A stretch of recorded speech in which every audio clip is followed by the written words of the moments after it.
Hey everyone, it's Ben Hardy here, and in today's going to be reviewing the GLE 63 S Coupe. Before we get in this video, I want to give a huge shout out and thank you to the Mercedes-Benz in Salt Lake City, Utah for giving me some time with this car. I'm going to include a link to their website in the description down below so you can check out what they have currently. If you have any questions, just ask for Dylan. And then on a side note, if you want to save time and money the next time you purchase a car, link to my car buying guide in the description down below. Let's get into it.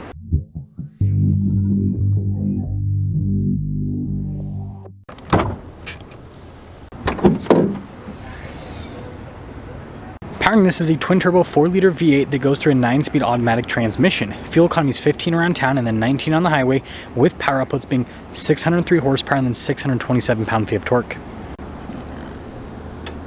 Now, before we move forward with this review, I do want to mention if you want to see more videos just like this, then I recommend you subscribe because I post content every single day.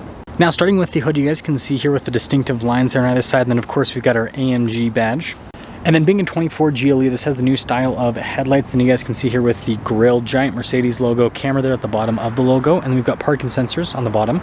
And putting it all together, it has a very sporty appearance. Now, popping on the side here, our tire wheel setup is 285 40 22 in the front, and then 325 30 5 22 in the rear. So staggered setup. We do have a really cool design here on the wheels as well. Look at the silver ring, satin black there in the center. Then we got the giant red AMG brake caliper as well. Really cool body painted fender flares. And you guys can see V8 by turbo, and then notice the mirror caps blacked out, all the window trim also blacked out, and then you've got the chrome there on the door handles, and then notice the darker trim at the bottom. And then here is your full side view with the GLE 63. Now here's a quick look at the key fob. We have our lock and unlock function. We got the opening here for the hatch and the AMG logo at the bottom. And then popping into the cargo area, you guys can see we have a cargo cover built in from the factory. And with the coupe, you don't have as much vertical space as the SUV, but it still is very practical here in the rear. And then when you're all done, just press this button and that will lower the hatch right back down. Got this cool spoiler here in the back, and then look at the taillight design, and then you guys can see all the badges here. And then this is how you open up the hatches, push in the Mercedes logo, by the way. And then I love the exhaust tips here at the bottom. And putting it all together, let me know what you guys think about the coupe design.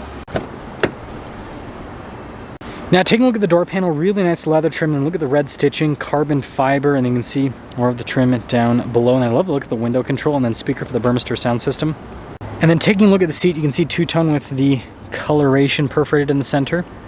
Legroom back here is really good. We also have a little storage net, got some vents here in the rear, and then you guys can see with the USB action down below. And then headroom back here, it is a little bit worse than the SUV because of the design.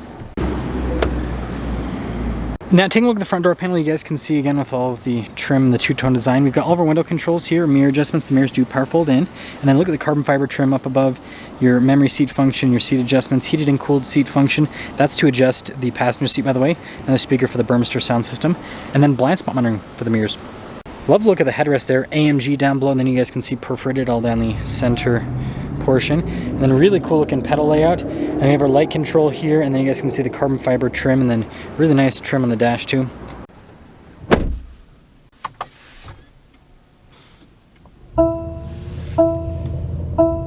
So this has the cool AMG style steering wheel. So you've got this perforated leather here on the side so you can get a better grip.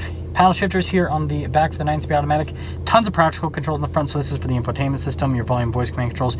Drive mode select, so you twist this dial to change the drive modes. And then you have a bunch of different adjustments with these little controls right here depending on what you have selected there on the screen. And then controls there for the center stack. And then your turn signal windshield wiper stalk. And then of course column shifter, normal Mercedes fashion. Now taking a look at the gauge cluster itself, full digital gauge cluster here, and notice that we can scroll through and change what the gauge cluster looks like, which I think is another kind of fun part of this. In reverse, we do have a backup camera with trajectory lines that turn with the steering wheel. Really good resolution, by the way, with this 360 camera system, by the way, so you can also change the viewpoint in terms of what it shows and everything on the camera. And then as for the rest of the infotainment system, again, I can control everything with the little control on the steering wheel if I want. I also have a keypad down below. I'll show the controls to you guys a little bit later, but it is also a touchscreen on top of that. So really easy to use. Again, love the trim here on the dash with more of the red stitching. I think the red is a nice contrast, and you can see the carbon fiber trim down below. And then our climate controls here as well. And then you guys can see this little tab here that covers up the wireless phone charging pad. We've got our heated and cooled cup holders, and then you can see the USBs right there. Got a little keypad to control the infotainment system, and then volume control right here with a bunch of analog buttons around. Drive mode select right next to it. And then this is for the suspension to raise and lower it. And look at the ambient lighting strip here. And I love the grab handle. And then, yeah, good storage space. Nice trim here on the top. And then taking a look at the glove box, lined with felt. Oh, looks like it has the perfume carrier, which you can use. And even the outside of the glove box has nice trim. And then premium headliner here up top. And then we do have the panoramic sunroof. Now taking a look at the window sticker here, you guys can see tons of standard equipment comes with this. We do have quite a few options. So there's your base price, $129. And then, you know, this is a special color, Alpine Gray, for those of you wondering. Total MSRP, $138,400. Let's see how it drives.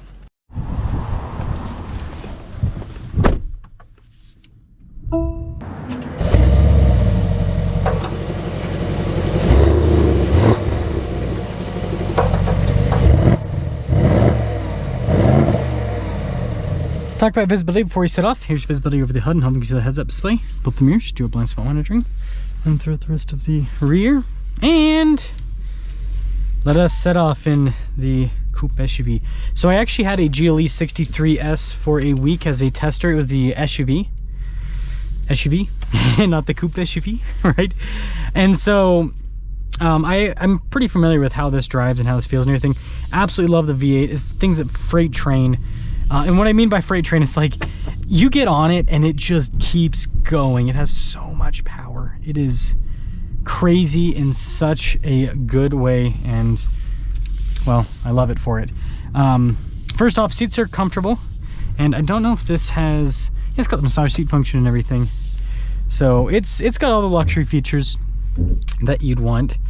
And I like the interior feel, like definitely a nice soft feel with all the leather and everything, like all of the surfaces. So I think they did it, and fit and finish, obviously normal Mercedes-Benz fashion is really good, so I think they did a good job overall. Actually getting up and moving, it's very smooth, and gotta love the sounds that come out of the V8. It just has this nice low rumble all the time. It's really cool.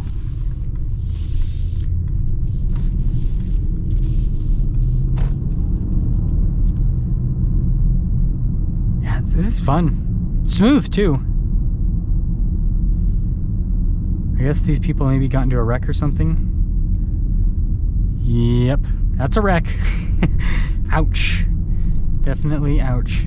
But yeah, smooth. I like the overall feel. Now obviously this is a 63 AMG, and the Coupe SUV is kind of more focused on, I guess a good way to look at it would be the sporty aspect of things. So it is a little bit firmer with the ride. It's not uncomfortable, just firmer. But it is so powerful. It's really cool. Pop into the Sport Plus mode here. And with that being said, get a little acceleration. Man, sorry, excuse me. It has so much power.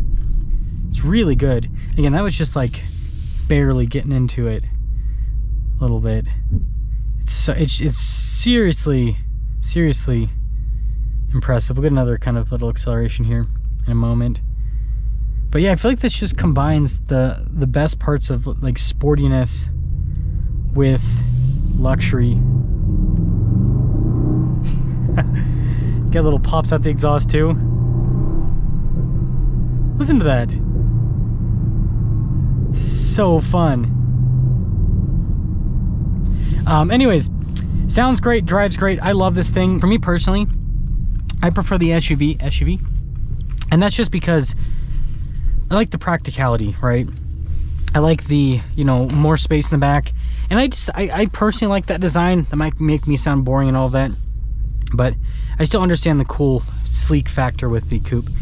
Let me know your thoughts on this, and let me know if you like the Coupe more or the SUV more. But regardless of whether you like the Coupe more or the SUV more, I think we can all agree that the 63 is the way to go. It's fun.